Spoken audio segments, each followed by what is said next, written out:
তো গাইস আজকে আমি নিজ রাতে মাংস রান্না করেছি। আমার ভাবতে কেমন লাগছে? ঢাপ মারার জায়গা পাই না। তো না গাইস, আমি এমনি আর কি করছিলাম, মাংসটা মাই রান্না করছিল।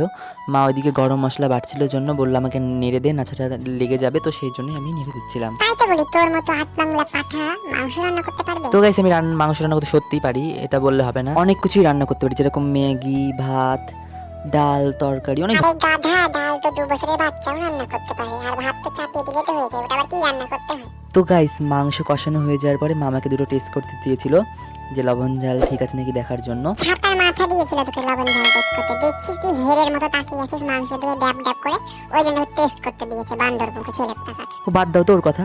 তো যাই হোক, মাংস তো আমি টেস্ট করতে গিয়ে এত টেস্টি হয়েছিল, আজকে আরো বেশি টেস্টি হয়েছিল। টেস্টি তো হবে, পাঠার ছোঁয়া লেগেছে যে মাংসতে, পাঠা একটু ঘাটলে যে তুই, ওই জন্য টেস্টি হয়েছে। তো গাইস সত্যি মাংস অনেক টেস্টি হয়েছিল। তো আমি আজকের মতো ভিডিও এখানেই রাখলাম। আজকের ভিডিও কেমন লাগলো অবশ্যই কমেন্টে জানাবে। আবার অন্য কোনো নেক্সট ভিডিওতে দেখা হবে।